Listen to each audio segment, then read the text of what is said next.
statement before moving on to questions. Well, hope all is well with you all. Definitely excited about where we are, not only as a program, but last night's events. It's a national holiday, so to speak, for all basketball enthusiasts, but also these young people who put their dreams and aspirations in our hands as head coaches, institutions, and also communities. So we're excited about Kobe Brown. We're excited about Demoy Hodge, but we're also excited about the possibilities of Dre Golston and Trey Gomillion potentially joining G League team. So we're excited about all our guys, and it was exciting to see last night Ben Sternberg show up to Kobe's home. And that was exciting to be FaceTiming with Demoy Hodge. His entire family actually attended the draft from the Virgin Islands in hopes that his name got called. Coach Sharbaugh was in attendance there. Coach Young was in attendance in Huntsville with myself. And it's just an exciting time. And I said all along, we've had pros, we've developed young people, and I'm excited to share in that journey, in addition to the future pros that we have in our program currently and those that we'll continue to recruit.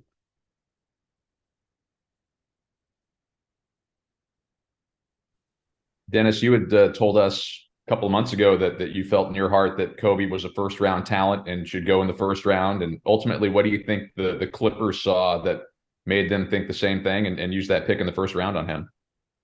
Not only the Clippers, and I thank their organization for believing in the young man and his development over the years. His best basketball is still ahead of him. I truly believe that, but it just takes the development part. I knew predisposed potential of Kobe Brown as others, but more importantly, with him, there was no one in this draft class that I thought was more powerful, skilled, and versatile. He has a unique skill set, one that is, on the cusp of being his own right of being called a unicorn, because no one possesses that quality, but also those additional things. You look at his improvement over a year, his adaptation into a new system over a span of just 3 months, from the spring of us being hired to the entire summer. And then you look at what you had to put on the court in production, and it started from the first game. And I truly believe it took a community. My hats off to Conzo Martin and his staff for evaluating such a talent, because sometimes everyone doesn't come gift wrapped as a potential number one, number two pick in a draft. And young people have to know that there are signs of development, signs of getting better. And sometimes you have to go through a storm to get to the sunshine. And last night it was a sunny day in Huntsville. Dennis, it had to be pretty awesome to see, Kobe down there in Huntsville like you were. Tell me, was that an emotional moment, when you heard his name called on TV, you see Kobe get emotional, you see all his family around him? Well, I knew all along his capabilities. So what I did and what I get a joy out of is sitting back and watching everyone else's reaction. I thought, I just took about 5 to 10 steps backwards just to absorb the environment. And I wanted to see his dad's reaction. I wanted to see his mom's reaction. I wanted to see his reaction. I wanted to see his entire village reaction, because it doesn't just take one person. But also I wanted to see, the special moment being shared, because it is nerve-wracking going through a draft process. There's a lot of unknowns, but I thought Kobe did enough consistently over the last 4 years of his basketball career to show how important he could be to a franchise. And, they're getting a great player. They're getting someone who is a winner, someone who is definitely focused, but someone who has dreams and aspirations to become more.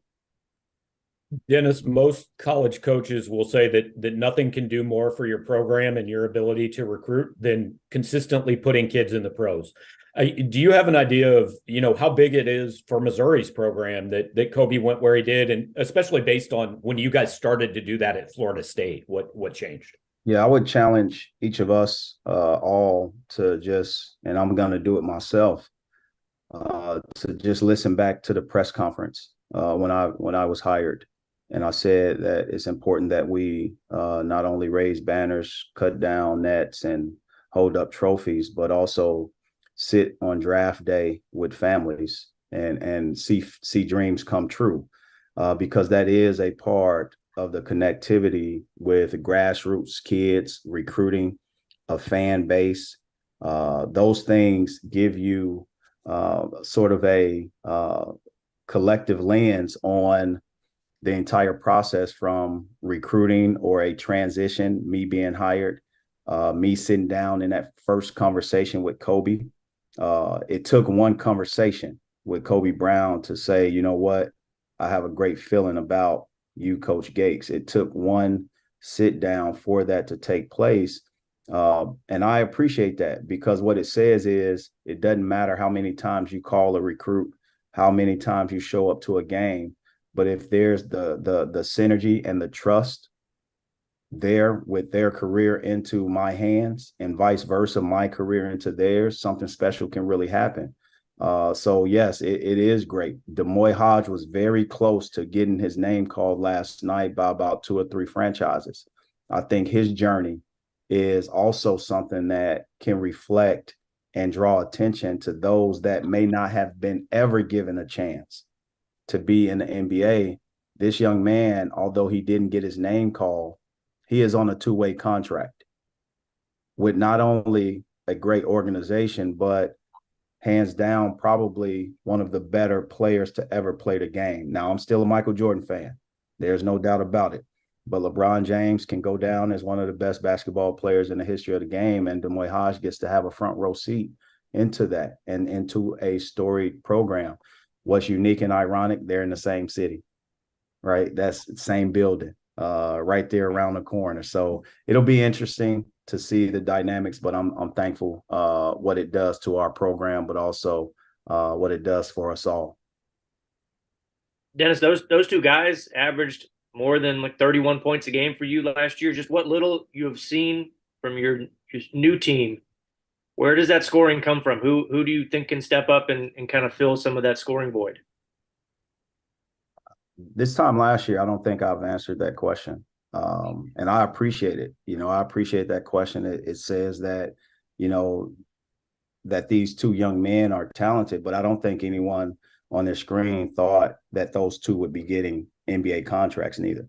I thought that they had a chance. I knew it. But sometimes you got to step out on faith and trust. I knew it.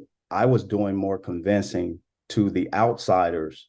And I'm not calling you guys outsiders. I was doing more convincing to you that this is what we have. I'm excited about our team. There's no doubt about it. But I'm more excited about the development. Was Demoy Hodge a pro on this time last year? Yes, but I did not know to what extent it would develop into that. Did I know Kobe Brown was an NBA player? Absolutely. I thought he got underestimated even on draft night. I thought he was a top 15 pick, but I'm not the decision maker. And I look at it from this standpoint. We have a good group of guys coming in. I'm excited about them. I'm excited about our returners. I'm excited about Sean East, Nick Honor, Noah Carter, Mabor Majak, right? Those guys are our captains. I'm excited about our freshman captain, Anthony Robinson. I'm excited about our freshman class. Add, Jordan Butler, you add Trent Pierce. I'm excited about the guys that are signed from the transfer portal. Tamar Bates, Caleb Grill. Those are good players. Connor Vanover. Those are good players. Those guys have an opportunity to do a lot of things. I'm excited about Kurt Lewis. I'm excited beyond measure about John Tonje. I'm excited about our entire group, no different than I've been excited last season during this time. So I invite you guys to come watch practice. Let me know what you think, because I do think you guys are basketball enthusiasts. You guys love the game. You will be following their pro careers. But give me your opinion. I'm curious about what you think. Give me your opinion. You guys have seen a lot of basketball. You guys write a lot of great articles. So I'm curious off what articles are coming down the pipe based off of what you see when you walk into the gym, comparing it to last year's team. But also I encourage you guys to get to know these guys no different than you got to know this last season's team. It may have taken a lot of time, but I think it's important that you guys get in this gym even during the summer months and really see it develop. No different than you were curious last year. You're on mute, Drew. Or your volume isn't working. You can type your question.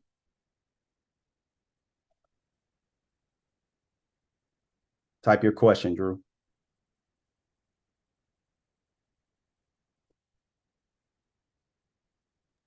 While Drew types his question, what's the next question?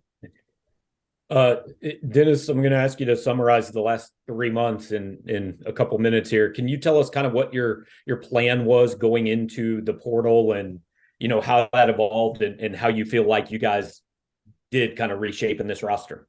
Well, the first and foremost thing, my three absolutes will never change. I want to be the #1 3-point shooting team in the country. I want to have a positive assist to turnover ratio. And we want to play and have at least one guy on the all defensive team.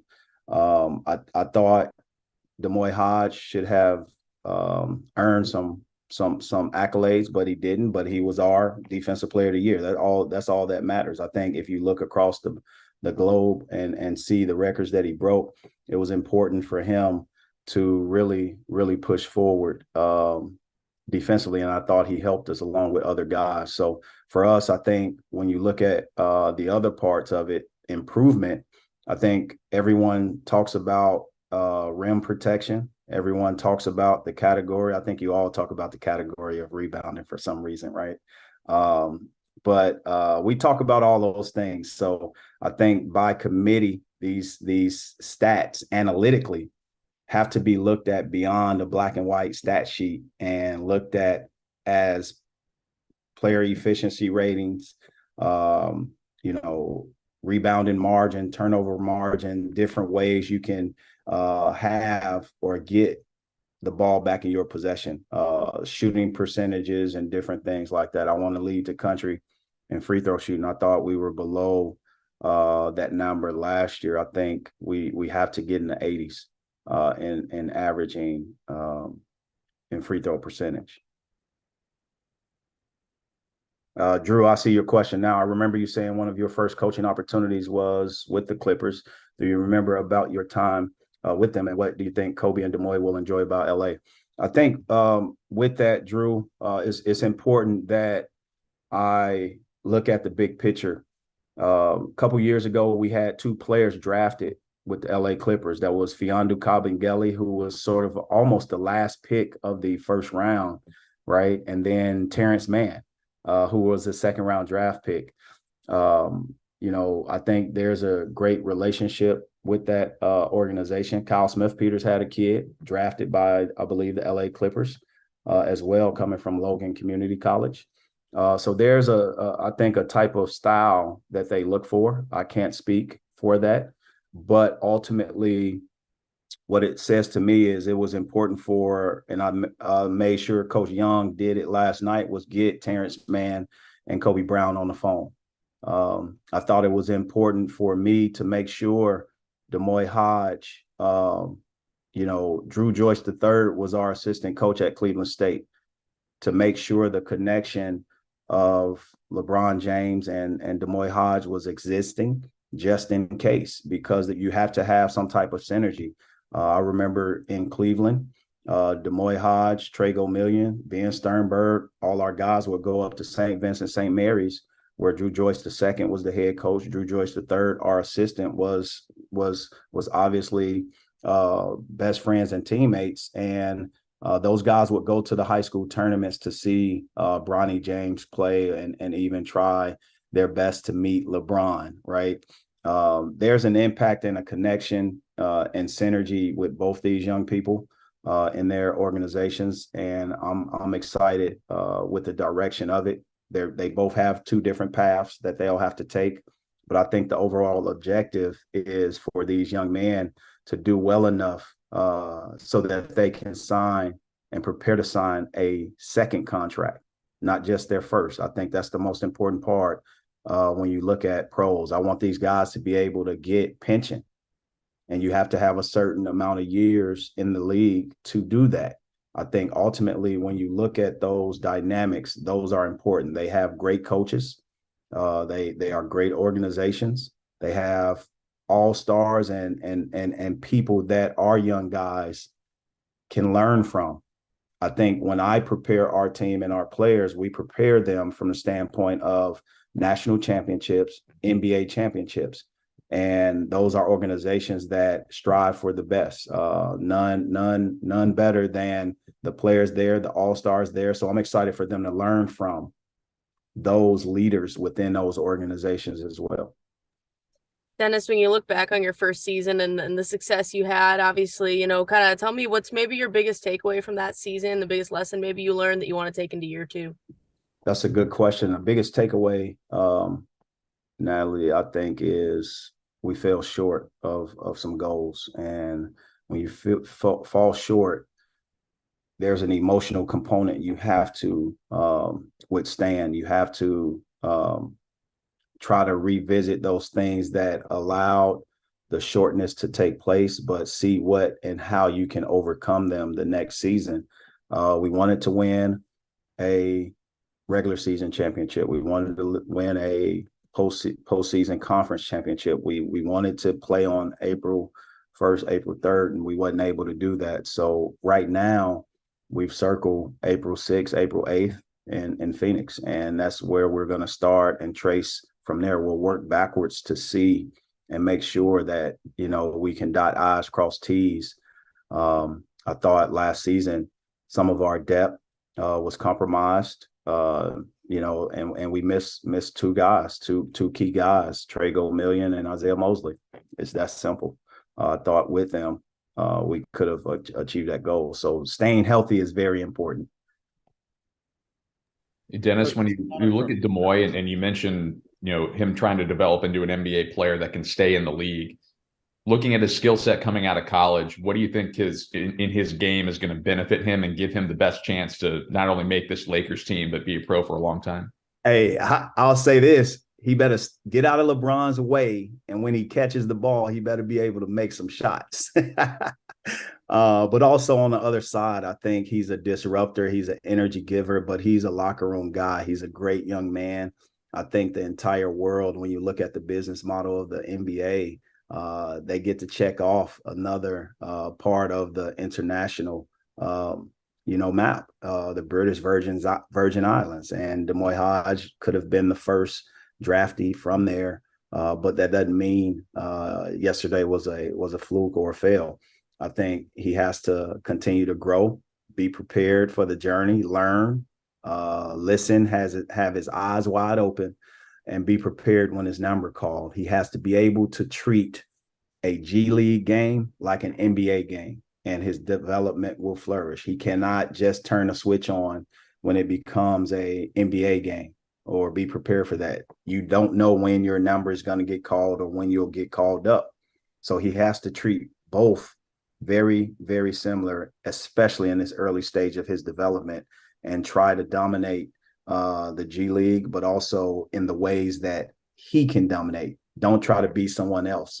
Be who he is, because that is how and why he signed a contract, because he stayed true to who he was. Although others said, oh, you need to dribble more, you need to do certain things. Well, he's a piece of a puzzle. There's no confusion of what he can do or what he can't do. He stayed away from his weaknesses, showed his strengths, and he did not blink 1 second when it came down to being open and knocking down shots at opportune time and defending. Coach, kind of from your perspective, how have you seen Kobe and Demoy kind of grow throughout this draft process, either on the court or off of it? I think they've based off the preparation, right? I think it's important that we examine the preparation that we do to prepare kids post college career. So there's a lot of things that we do with our schedule, with our practice schedule, with our routine that allows them to prepare for the ups and downs, the grueling parts of NBA training, the mental, physical, and emotional toll of going from one city to the next, but also trying to just be there for them, trying to talk about it, right? I think it's important to know that our staff went to Chicago to see these guys in the process, whether it was G League Combine or NBA Combine. They need to continue to see familiar faces. So we're not going to cut the umbilical cord from Como to LA. We're going to obviously be out there at some point in time. We recruit nationally, internationally, and I'm going to demand that our assistants, no matter what city these guys are in, to be there for them, whether it's a breakfast, a lunch, a dinner. I think those things help in transitions. Last but not least, we'll be in Las Vegas. I'll be in Las Vegas, and I'm going to have a Mizzou dinner. And I'll invite all our Mizzou players like I did last year. Last season I did it. Jeremiah Tillman and Jonte Porter were the only two that showed up, and I appreciate it. Nor am I examining because other guys have other things to do. I just want to be there for them in a great way, because it's lonely in the pro world. You have a lot of hours in your day, and it's important that they stay in the routine, but also surround themselves with the people, their family, friends, and loved ones throughout the journey. And just wellness checks are very important. So those are the plans that we'll take, and we'll continue that throughout their careers. Time for one last question. I believe Dave had one. Dennis, I'm not sure. Let's go 2 questions. Chris got one too. Jason. All right. Dennis, I'm not sure Connor Vanover's with you yet for workouts, but just how does he fit into what you want to do, and what's just early impressions of him and what he can add? I think you guys are upset because you can't write about us not having height now. You got a lot with him. Well, I'll say this. What it does is it allows you to see the scope. You have to have the right players. You have to have the correct to not compromise the system, right? We have a system in place that I think allows us to compete at this level. We're not compromising that with a 7'5" kid. We're adding to it, because that same kid has shot over 30% from three. That same kid is 99 percentile in 2-point field goal percentage. He averaged more blocks by himself than we did as a team. He does some things from a alteration standpoint, but we have to continue to develop and see how we can best utilize, but also not compromise what we do. And I'm excited not only with him as a basketball player, but the overall support in him being a Mizzou Tiger. It was in his heart. What I do want help with, and I think you guys can all help me with this, I've coached several 7-footers in my career. We've had 7'4", 7'3", 7'4" Jean-Marc Christ Kumaje, 7'3" Boris Bojanowski, 7'2" Michael Ojo. So we've been there. We have to humanize. We have to humanize them. Sometimes that will allow a young man to give his very best without being looked at from the microscope. Everybody knows he's 7'5". We don't need to ask him that anymore. We don't need to just take the camera out and take a picture as if, it's a circus act. I want him to be humanized. He's a person. No one in here knows those shoes that you have to feel walking around. Dave, you about what, 5'5"? I'm like 5'7", Dennis. Come on. Okay, I'll give you 5'7", right? That's average, right? That's average. So let's humanize them, because no one walks around asking Dave Matter how tall he is. I don't want one picture with him and Nick Honor taken. I don't want it. I don't want it. He's had all that. I think it's important that we continue to build our young people, be there for them, mentally, physically, and emotionally, so he can get toward his dreams and aspirations. I'm excited to talk to him about the time he was at Cal Berkeley, because I was a graduate of Cal Berkeley, right? I'm excited to talk to him about the different hobbies he has. I'm excited about not just him as a basketball player, but life after basketball, that transition, because one day it will come. And as long as we humanize our young people, the growth, I'm telling you, the growth will be there and the growth will happen. So I need your help, everybody on this media, to understand the importance of humanizing young people, but also protecting our own, because ultimately, you know, he is ours. He's a young man that believed in Como and believes in Mizzou, believes in us, and you guys are an extension of the coaching staff. You guys are an extension of our program. You are the organ that goes into every corner of our state, sharing the good news, the bad news, the news about what we do and how we do it. So ultimately, I appreciate what you do. I just need help in that area so we can continue to do those things. So I appreciate that. Chris, last question. Yeah, Coach. In the same vein of growth, how important is this summer for Aiden Shaw, and what do you want to see from him growth-wise this summer? Absolutely. The challenge is there for Aiden Shaw. By committee, we know that Kobe Brown is a first-round draft pick. We know that. But at this time last year, we didn't know Kobe Brown was a first-round draft pick. But Kobe Brown did first-round draft pick things every day, on and off the court, in the classroom, in the community. He did it every day, consistently, effortless. He was caught in his routine.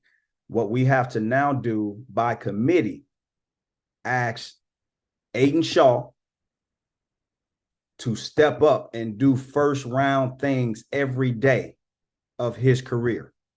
We have to ask Noah Carter to do first round things every day of his career. And when I begin to see those things, I don't care who it is, I will start to say, this person's a pro. This person's a first round draft pick. But until then, I'm not going to say it because I don't see it. So the challenge is out. But I know these guys are inspired because they were sharpening the blade side by side with Kobe for the last 365 days. They have been by his side competing every day, and they had a front row seat to it. So I'm excited about their thirst of knowledge. I'm excited about their thirst of production, but also the inspiration that a day like Draft Day, which is a national holiday in my world, I'm excited about what it holds for our future. All right. Thanks, Coach Gates. Thanks, everybody, for joining. We'll see you later. Thank you, guys. MIZ.